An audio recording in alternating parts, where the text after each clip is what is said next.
get into some of that One Piece action. All right, here we are. This is going to be the pre-recorded round 9 for the One Piece finals here. We have Steel on the right piloting Dracula Mihawk. First time seeing him on feature today, but this is definitely a understandable deck to be on the lookout for, being it is an Oceania Finals champion, and I believe also took second place at the Oceania Finals most recently. It's a deck on everyone's radar to take down the event. And then on the left here, we have QB piloting Emu. We saw him a little bit on stream when he was able to dominate that blue-purple Luffy matchup.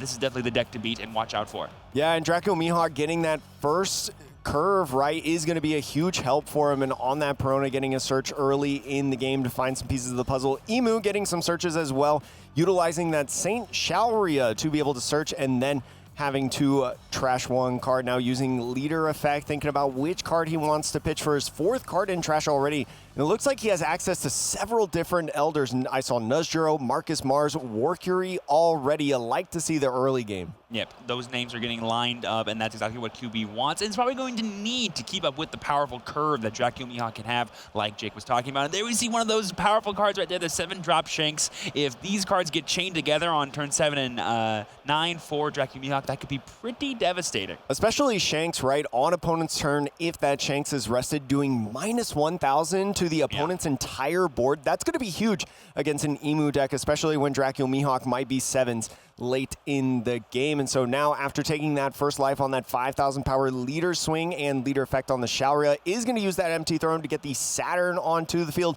to just search for another piece of the puzzle. Now Jupiter, I think the only thing we're missing now is the 10 cost 5 elders. Yeah, and we have plenty of time to get there too, being that we've been able to set up so early as the Emu player here. But Steel's going to go ahead and begin his turn. If this is your first time seeing the Dracula Mihawk deck, it's going to be really powerful at utilizing Green's best features, being the powerful curve, but also being able to get value out of resting your own cards to get more Dawn access. And I believe we see the Perona coming down. Yeah, the Perona in OP14 is going to be a solid card, right? Negate different cards on the Emu side from attacking, and so that's going to alleviate a lot of the pressure into Dracula Mihawk's hand and life, using leader effect on that Perona now that we have a 5 cost on the field to restand 3 Dawn and end off the turn after getting Emu to take that second life with Coffin Bow. Coffin Bow restanding 1 Dawn at the end of turn. Such a good card in this deck. Oh, it just lets you go all out, gives you a free cycle, and just allows you to reuse your Mihawk's free Dawn that you can have access to without feeling like you're denying your own defense. And so using leader effect to pitch those 5 elders,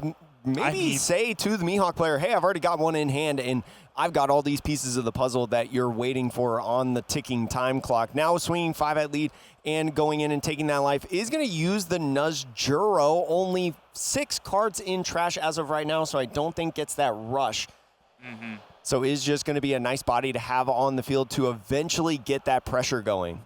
Yes, not everything in the Emu deck is free. There does need to be a trash consideration whenever you're trying to go for your cards. QB maybe got a little bit ahead of himself there, but Steel's going to be getting his 7 Dawn turn, and we have the setup we need to go into Shanks, use our little ability, rest the Shanks, get the full value out of it without actually needing to attack. But is that something Steel wants to go for? Let's find out together. And I think that's especially what you want to do so early in the game. That Shanks, now using leader effect on it, is going to rest a 7,000 base power character or less. And this is huge, right?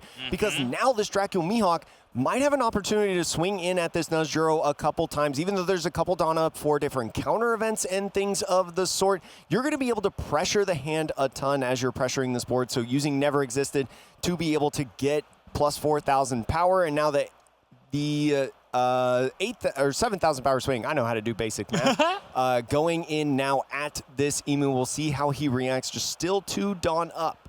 And this is what I was talking about. This Coffin mode is just unlocking Steel to be as aggressive as possible with the extra Dawn that Dracula Mihawk unlocks without worrying about sacrificing his defense, because there are a ton of event cards for counter in this deck. Because the one bummer about these powerful green decks is these powerful cards usually do not come with counter attached to them.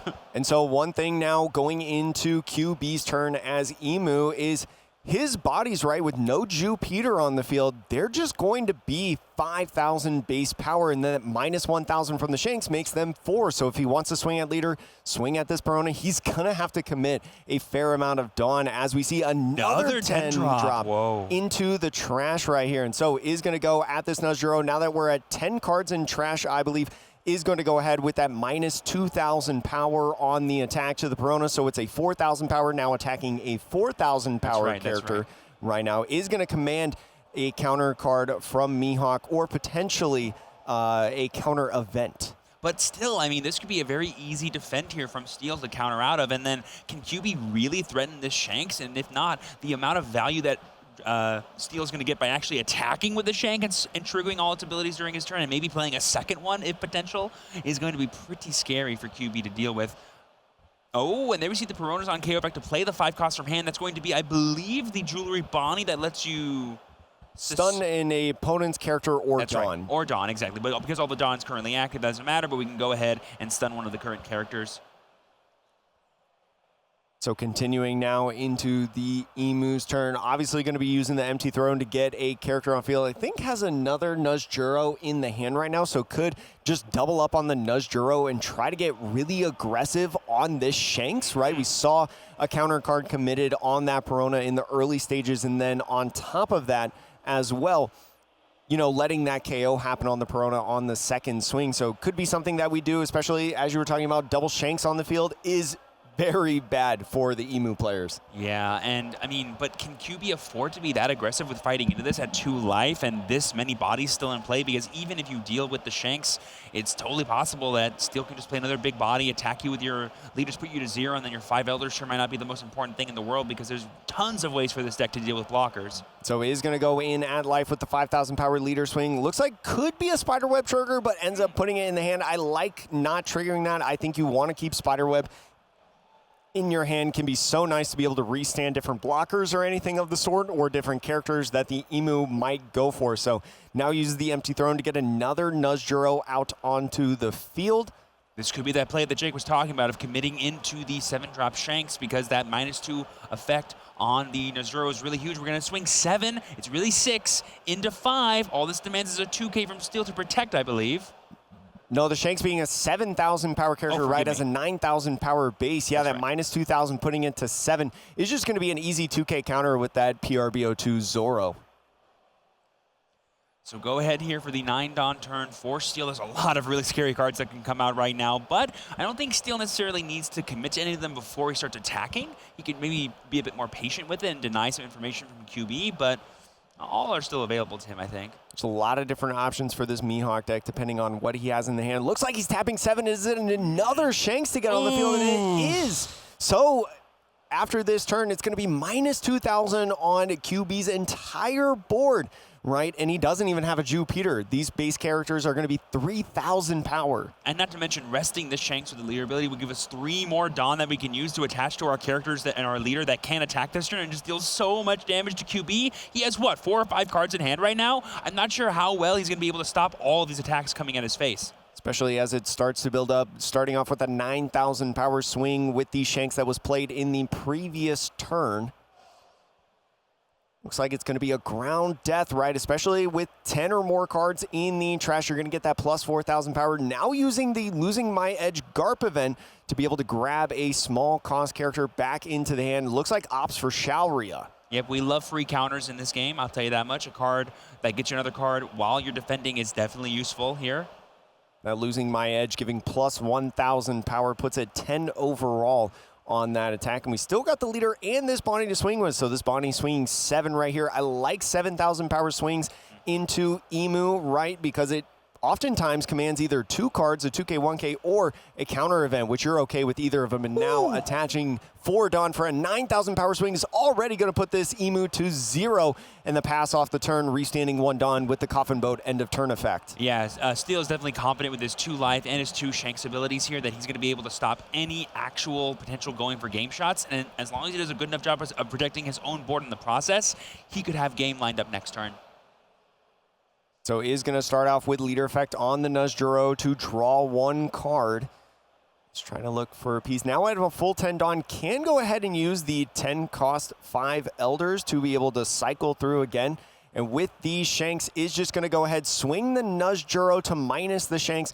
Can't really attack anywhere, but you do like that value on the -2,000 there. It could be easier for when you go ahead with your 10 cost cycle to be able to then get a lot of pressure on that Shank specifically. Yep, speaking of, there is the 10-drop $5 we saw. We're going to go ahead and pay the extra Dawn cost of the effect, trash your card from hand, get rid of all of our characters that are in play, but replay all the $5 that are in our trash, and I think we have the full set. I think all 4 of the 10-cost Elders are now in the trash using the 10-cost Elders on the pitch. Yeah. So, I mean, there's not a lot of time left in this game if you're a QB, so you might as well go all in and keep as much counter in the hand as possible. Right. Ends up on that Saturn search, finding the never existed, and now thinking about if he wants to pitch a card on the Marcus Mars to get rid of this Bonnie, and he is pitching that 5 Elders are at your service. Yeah, that makes sense. And even though we do have access to 2 blockers, there are tons of ways that the Dracula Mihawk can kind of attack around those, essentially. So QB is definitely feeling the pressure here, but we are going to go ahead and swing with a second Nurse Zero this turn that we brought back.